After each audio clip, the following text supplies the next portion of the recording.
Hello, viewers. This is Dr. Qamar Cheema, and I'm honored to have Mr. Glenn Dyson. He's a professor at the University of Southeastern Norway, and we are going to talk about that how things have unfolded after the Russian invasion in Ukraine, and how things are right now in Europe, and what is the situation of the world order. Thank you very much, Professor, for your time for my YouTube channel. My pleasure. Thank you for the invitation.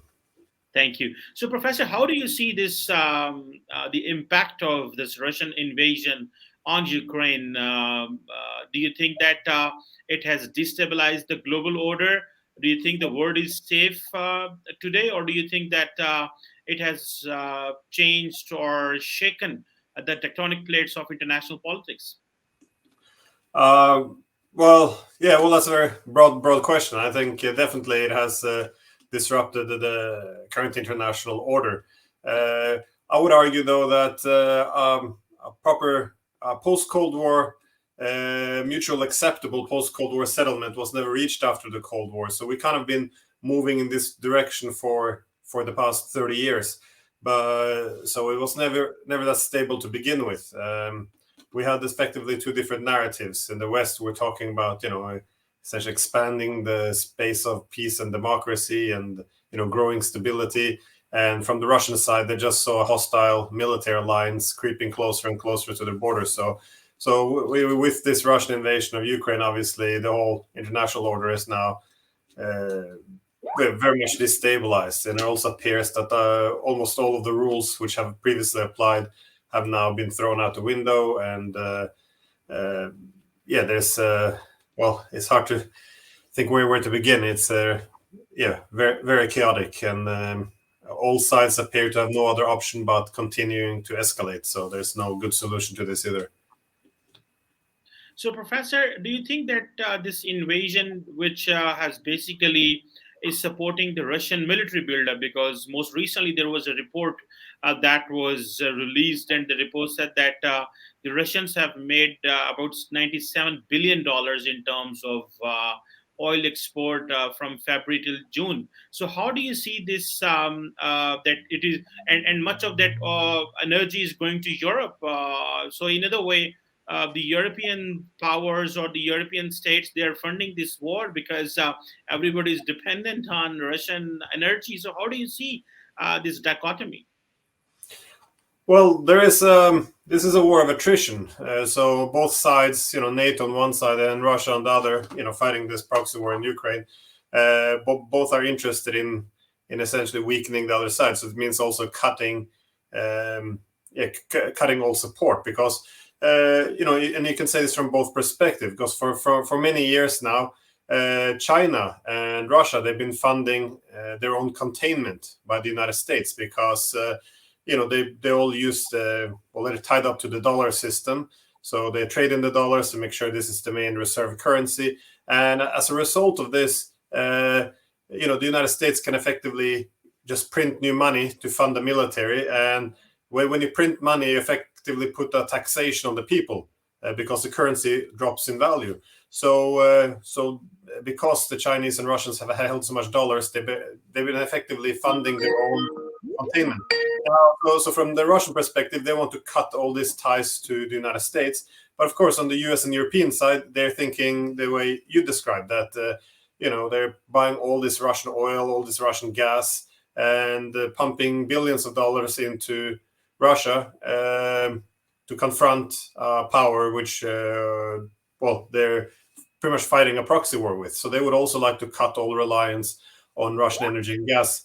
I'd just like to add, the problem is it's not really possible, because they've become so dependent over the years. And even if they were able to diversify away from the Russian gas and other energy, they wouldn't be able to remain competitive, because some energy resources like gas, they're much more competitive and cheaper when they come through pipelines, because otherwise you might have to liquefy it, and transportation, the logistics, the planning, everything is much more difficult and much more expensive. So having this pipeline infrastructure has been a source of access to cheap gas, which means that European industries were very competitive.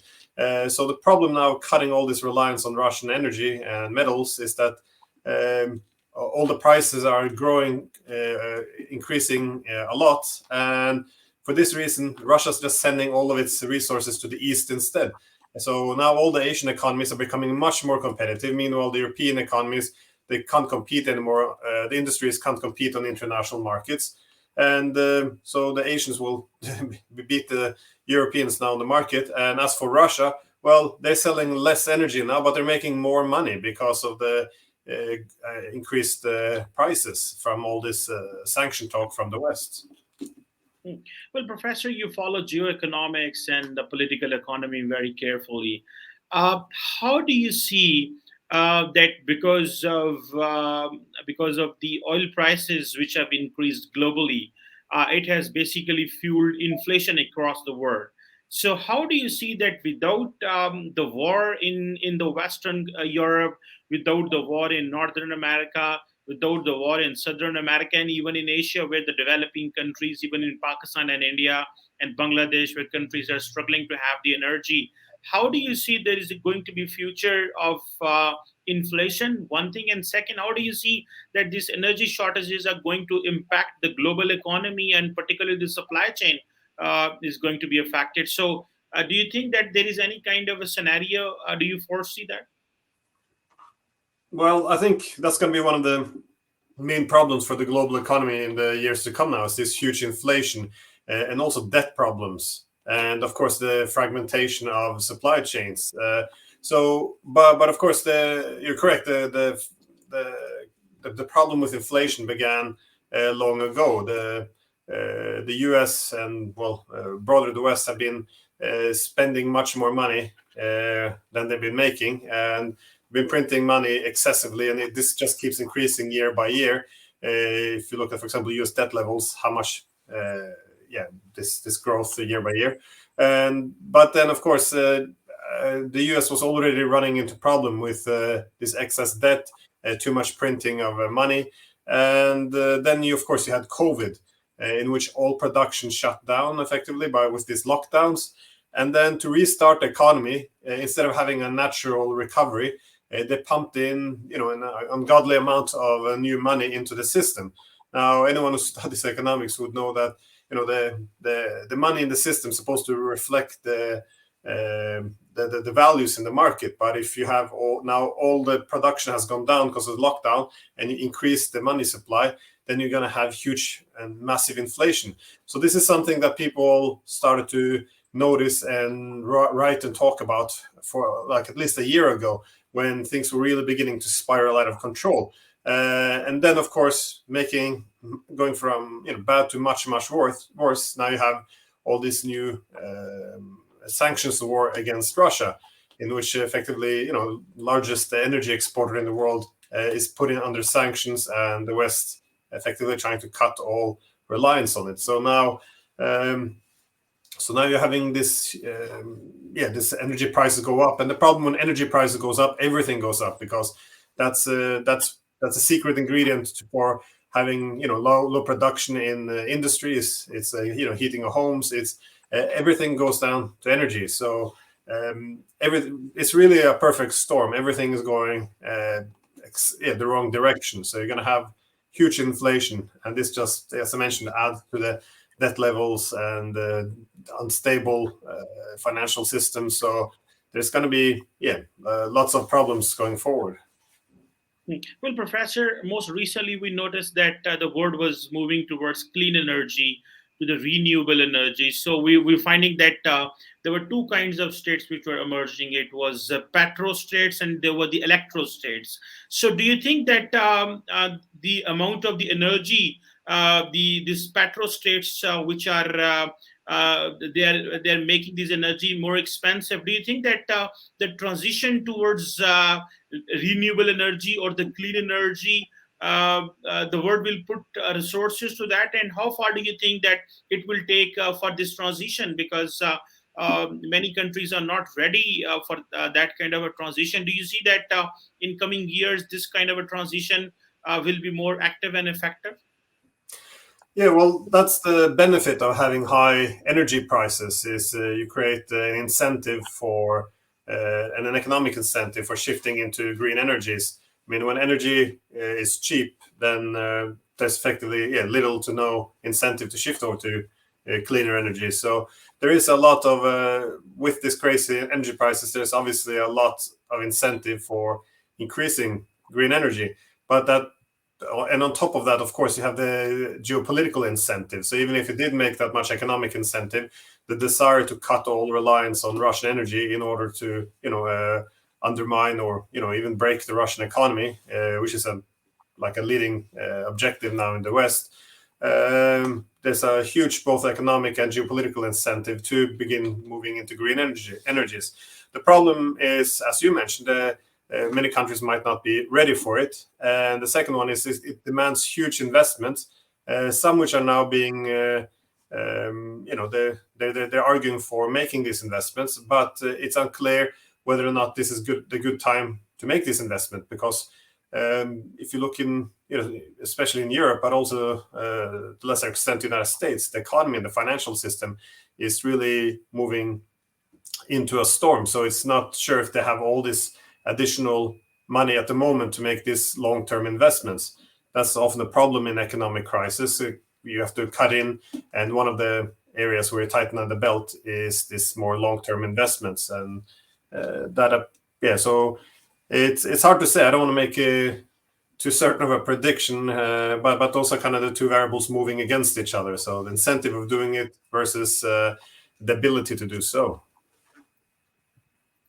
So, Professor, how do you see that how the European markets are going to work and function? Do you think that there is any kind of a rapprochement between the Russia and the rest of the world?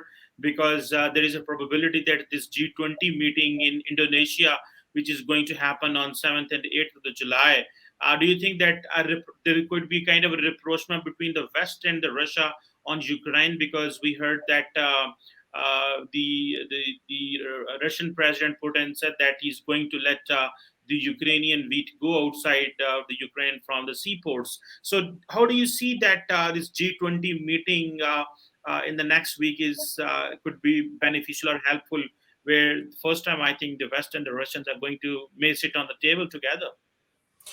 Well, you're correct. The rapprochements between the West and Russia, I mean, it's worth noting that there's very few countries outside NATO that has joined in on these sanctions against Russia.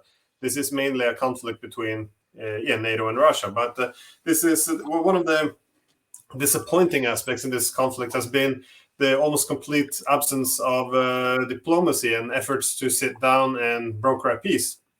There is nothing going on. So this would be the first time when they would actually meet. So yes, a believer in diplomacy. I think obviously that would be a positive development. But it's not sure if if they're ready yet. That might be one of the reasons they haven't been meeting, because it's very hard to reach a diplomatic settlement at the moment.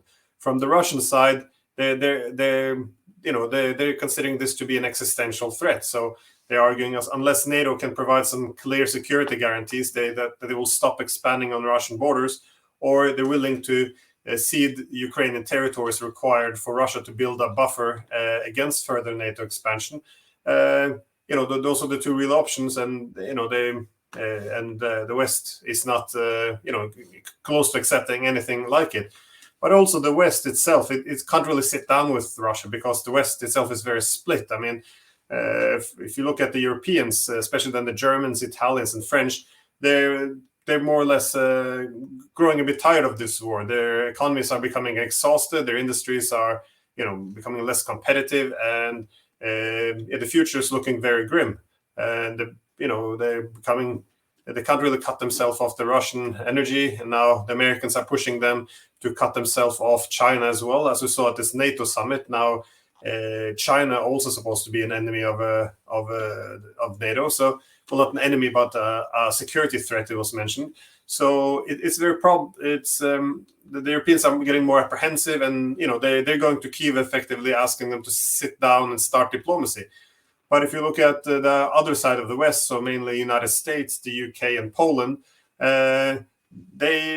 especially from the United States, you see very open talk now about seeing this war as an opportunity, because now they have effectively, a front line against Russia. You have millions of Ukrainians who they can use to fight and weaken Russia. And I think it was Senator Dan Crenshaw in the United States who pointed out that, of course, we should supply weapons.